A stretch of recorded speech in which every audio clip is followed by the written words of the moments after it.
Hi guys, so as we close the chapter of Brexit, although don't worry, it will be back again soon, we move on to the next chapter, that being Scottish independence. Now next May 2021, there will be Scottish elections for the Scottish Parliament. Now there is the likelihood that, and it's not guaranteed, but there is the likelihood that the Scottish National Party, headed by Nicola Sturgeon, will win a majority. Both Labour under Keir Starmer and the Conservatives under Boris Johnson don't want that to happen. They're throwing everything they can to stop that. They want to maintain some sort of power in the Scottish Parliament, and they want to stop the wheels that are moving towards Scottish independence. So here we're going to hear from Keir Starmer, the Labour leader, on his opinions on such a matter. It's not England or Scotland or Wales or Northern Ireland. I've had enough of hearing that. It's England and Scotland and Wales and Northern Ireland together. I believe in that core Labour principle that we achieve more together than we do alone.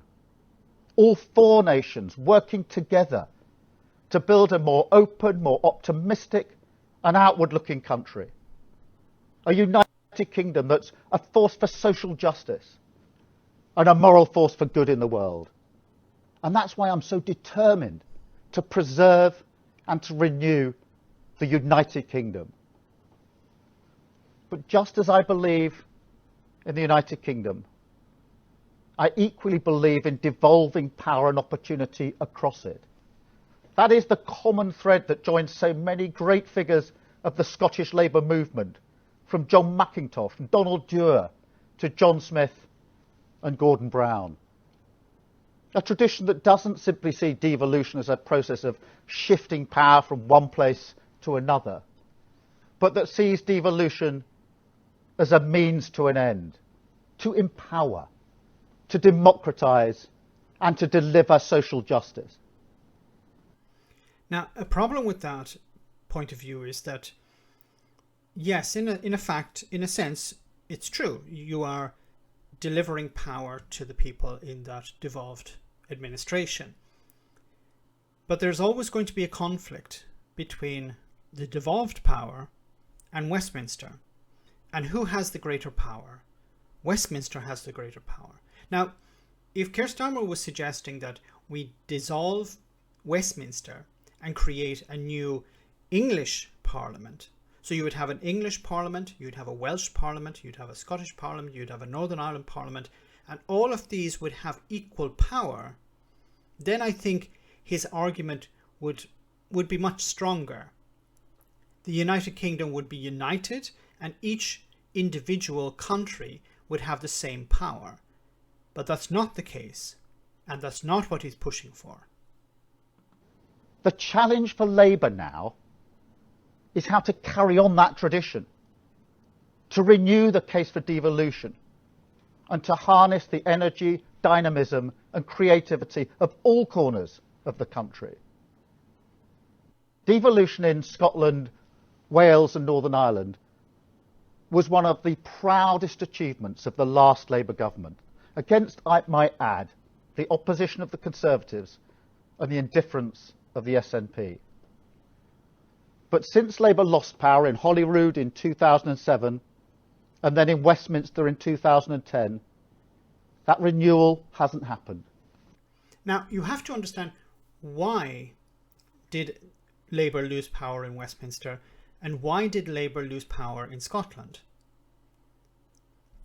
Until you look at the reason why that happened, you can't fix the problem in Scotland for the Labour Party. The Labour Party lost power. Why did that happen? Labour needs to look in the mirror and understand, why did people abandon us? Why did they flock to the SNP? What were the SNP offering that we were not offering? Now, I'm not an expert on the Labour Party, I'm not an expert on the SNP, but if you do look at some of their policies, they're quite similar. They're both left-wing to a general extent. The SNP were providing a lot of policies regarding social justice, an open society, welcoming immigrants, things like that. Things, policies that the Labour Party would support. But they were offering something else. They were offering independence. Now, maybe that was the catalyst to drive people away from the Labour Party. They saw, well, whatever we want to do, it's always thwarted by Westminster. If we want to do X, well, Westminster is going to stop us. If we want to do Y, Westminster is going to stop us. So no matter how much power we have, it's always limited by Westminster. And Westminster changes from time to time. Maybe in one session there's a friendly government to Scotland. The next session it's an antagonistic government to Scotland, in respect to Scotland. So for the Scottish people, they don't want to continue that way. But I'm not an expert on Labour, I'm not an expert on the SNP, I'm not an expert on Scotland. But looking from the outside, that's the impression I get. In Westminster, successive Conservative governments have eroded the fabric of the United Kingdom. First with a decade of austerity, which undermined our public services, widened inequalities, and made communities across the country poorer and less secure. And then came Brexit. Now, I know the Prime Minister is the only person in Britain who still wants to talk about Brexit. So I will just say this. Whichever side of the divide you were on, we can surely all agree that the cavalier and chaotic approach of the Conservatives has frayed the bonds of the United Kingdom.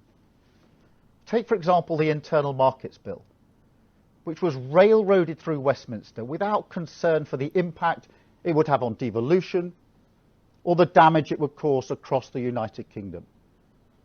That bill could have been a huge opportunity to push power outwards. But instead, the Prime Minister showed his instinct is to hoard power, not to devolve it. Now, perhaps we shouldn't be surprised, because we now know that the Prime Minister thinks Scottish devolution has been, in his words, a disaster. And the reason Johnson's comment struck home is because it spoke to a wider truth. They simply don't believe in devolution. They never have. And they're blind to the damage that their cavalier attitude is doing to our United Kingdom. They have no plan to counter Scottish separatism other than to defend the status quo. And to borrow the Prime Minister's own terminology, in Brexit and in austerity, they've given separatists two big boxing gloves to pummel the United Kingdom. Now, I don't think you're helping your case by using words like separatism. Because the SNP don't see themselves, or the independence movement don't see themselves as separatists. Calling them separatists doesn't help the situation. If you're trying to reach out to the Scottish people and calling the independence movement, which is growing all the time, separatists, it's actually quite insulting to them, because they don't see themselves as separatists. Separatists are a group within a country that want to split and break away. Scotland doesn't want to do that. Once again, I'm not an expert on this. I'm looking from the outside in. But the impression I get is that they want to dissolve the union between Scotland, which is a country, and England, which is another country, or the United Kingdom, which is a unit. That's what they want to do. They're not like Catalonia, for example, which is a region within Spain that wants to become independent. Scotland is not a region, it's a country. So calling it a separatist movement, I think, frankly, is insulting to the Scottish people. And it comes across as somewhat ignorant of their political movement, the independence movement, that being. So I don't think Keir Starmer is helping the situation by calling it a separatist movement.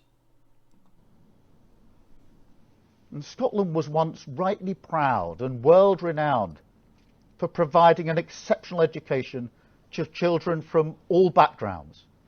and for being a society where anyone could reach their potential. But after 13 years of SNP in power, sadly, that's no longer the case. International comparisons show that children in Scotland are now lagging behind children in England and in many advanced countries for the first time. Scotland now has one of the largest average class sizes in any major economy. And the attainment gap between the poorest and the wealthiest children rises through each stage of primary education in Scotland. Under the last Labour government, child poverty in Scotland fell by 150,000. But under the SNP, child poverty has risen sharply and is forecast to reach 1 in 3 Scottish children by 2030. Okay. I'm not here to defend the SNP because I don't know the facts here, whether what he's saying is true or not. But this is not an attack on independence. This is an attack on the SNP. Now, if this is true, the SNP have questions to answer. But the SNP is not independence. The SNP's main goal is independence.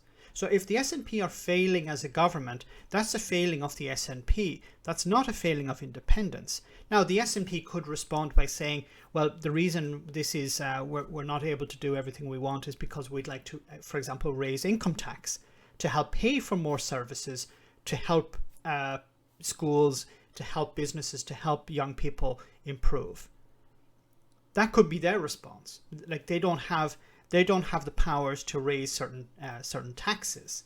They would like perhaps to be able to do that. And their argument would be perhaps if we could raise taxes like as an independent country, we'd be able to fix these problems. Now, once again, I'm not here to defend the SNP. If the SNP are dragging their heels, then they need to be punished for that and they need to be called out for that. But that's a different argument to independence. The SNP are not independence. Independence is something separate. The SNP are a party in Scotland at the moment. If there was an independent Scotland, it's probably likely that the SNP would rule for a certain amount of time.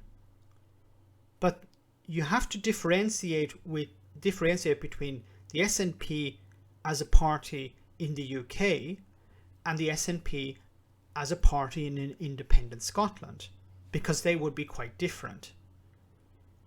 So I'm a little bit disappointed with Keir Starmer here that he has fallen into a number of traps here. He's associated independence, he's intertwined independence and the SNP, which, look, they are, one is, I believe, is a vehicle for the other. So the independence movement see the SNP as a vehicle towards independence.